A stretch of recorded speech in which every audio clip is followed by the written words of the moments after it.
Okay, so good morning, Vienna, Austria. It's past 6 a.m. but super cold. Observe, no, very wide yung mga roads dito. Very organized, very clean. So we're staying in this Airbnb, Hebel Gas. Recommended place, no? Okay siya. Reasonable naman yung price, no? Considering that it's very near the center of the city. So we'll just be walking, no, in the streets of Vienna, Austria.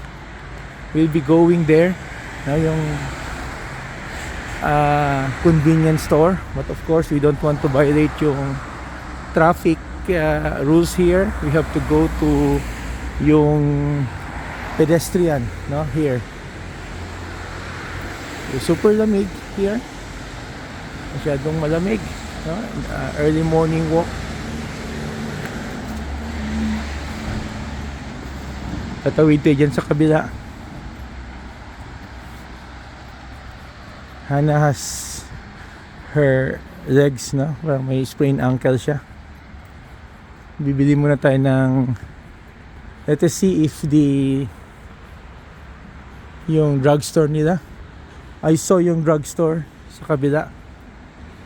Apotika ba yun? Ang tawag nila. Okay. So let's start here. Open. Walk tayo dito. Let's just stand here. Wait for yung traffic light to turn green. No, so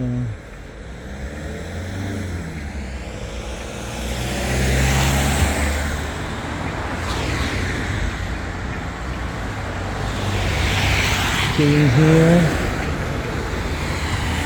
Nantay lang tayo before it turns green, no?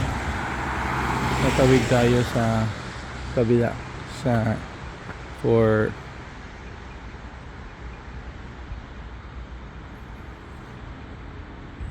okay, let's cross here.